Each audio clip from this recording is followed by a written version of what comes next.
All right, guys, we're back with the Screen Team. We give you movie reviews for you today. And Timex, he had to slip out for a few moments to take care of some business. So we're now being joined by the very popular Dr. Fever. How are you, sir? I'm great. How are you? I'm doing good, man. Dr. Fever, before we get into your movie review, man, I'm seeing you all over the place. You are playing everywhere from Cape to Poplar, Bluff, and beyond, man. How do you, How did you make time for us? Well, yeah, just keep the groove and the funk going, man. We love the funk. So it's Dr. Fever and the Venus Flytrap, and we just decided to do something different. We like to see girls dance. Mm-hmm. It's something we enjoy doing, and so we thought we need to do that more and find a way to get more girls to dance.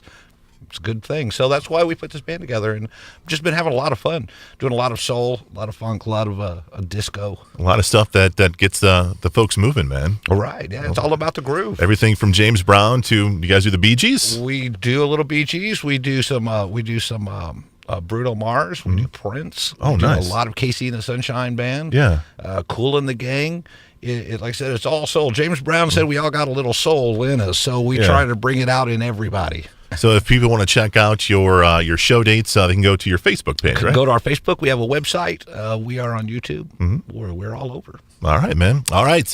We've got Dr. Fever here to tell us about our next movie review, whether it's one to watch or whether it's one to miss. It's called Sgt. Pepper's Lonely Hearts Club Band, and this is a movie that was based on the Beatles album. Is that right? It is loosely based on the Beatles album. It was based on the movie or the music from their album, and it was originally written to be a Broadway play, which you see now a lot of Broadway plays using current rock music. You've had Rock of Ages, you've had Chicago, you've got Green Day, you've got all of these new plays, but in this time in 1978, this was almost blasphemous. People were very mad that you would even attempt to use Beatles music. Right. In our generation, we've seen Beatles music used in a lot worse ways. You've had Across the Universe in various movies now, so it's not nearly as shocking now. It didn't help that a couple of the Bee Gees right prior to the movie coming out said they were going to just erase the original Beatles album. People would forget about it. So there was already this blacklisting of it even before it came out. Yeah. They thought it was just going to be such a big thing. The movie itself was put together by the people who had done Grease and Saturday Night Fever.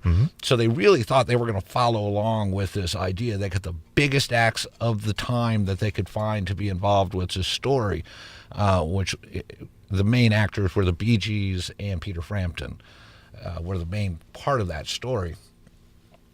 And the story itself is about the town of Heartland, which could just basically be here, anywhere around in this area. And they brought in George Burns, who is also one of my favorite comedians of all time. They said they brought George in because they originally got all these. Alice Cooper tells a story. They brought all these actors in to play this script. When they about halfway through filming, they realized musicians can't act.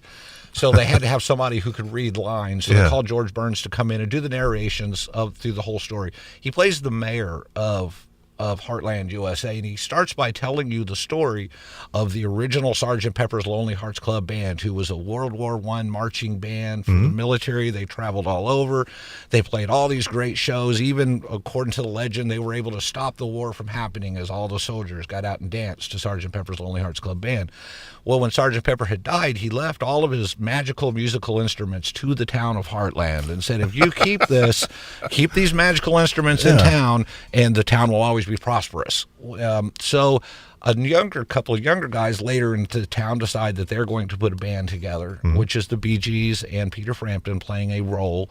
They come, and then they end up getting signed to a Hollywood deal, and they leave, which is where the bad people come in. You have your villains come in. You have various people who have stolen these instruments and been distributed about. So the band members, while they're in Hollywood being seduced by bands and fame and glory, they discover what's happened, and they have to go around and find all these instruments. One of the people who have it is a great part from Steve Martin, who was a Silver Hammer. Yeah, and so he sings the song. They get one of those from him, and that's one of my favorite parts of that. Alice Cooper is playing a cult leader who they have to go get some instruments from him. You eventually find out that the main evilness of the whole thing is this future villain band who ends up being played by Aerosmith. Nice. And they do, of course, come together. That's right, man. So you have a lot of music in this, and if you're a fan of musicals, you'll probably like it. I really think if it was given a chance now and rebooted or reissued, I think a newer generation could find a love for it now because of the movies that we have. The older generation completely hated it. Why do you like it? I like it because George Burns is in it. It does have a lot of music, and I love Beatles music. And seeing it reinterpreted was kind of neat because, like I said, we've seen it done so much now. It's not a big shock to see people do this thing. The storyline is really cool. It follows, you end up having Billy Preston in it, who is another big hero of mine. I love his music. He ends up being Sergeant Pepper in the end. Nice. And so it's a fun movie you could sit and watch with your kids for the most part and just kind of enjoy it as a musical romp through Beatles music. So what did you think about the starring performances of the Bee Gees and Peter Frampton? Because they pretty much have to carry this movie all the way through. They do have to carry it. They do an okay job. Okay. It didn't make me forget the Beatles album.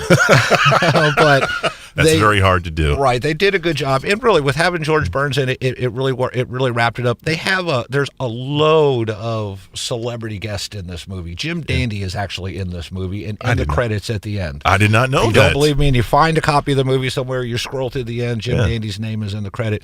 The way that happened, according to Jim, was they had this massive casting call. If you're a celebrity, come to this movie. We want you in the choir scene at the end when for the big finale. And so as it pulls back, you see Tina Turner and all of these celebrities of that time period singing. That's so cool, man. I love it, man. Jim Dandy is in Sgt. Pepper's Lonely Hearts Club Band. That's so cool, man. And that's one of those films you can find on DVD. And if you're into musicals, like Dr. Fever says, this definitely might be one for you. If you love Beatles music, dude, this is it, man. So check it out on DVD. Dr. Fever, appreciate you coming in, man. Thanks for having me in, Chris. And remember, you can check out all of their tour dates on your official website and Facebook, right? That's where we're at. All right. We're going to be back with another review right here on the Screen Team.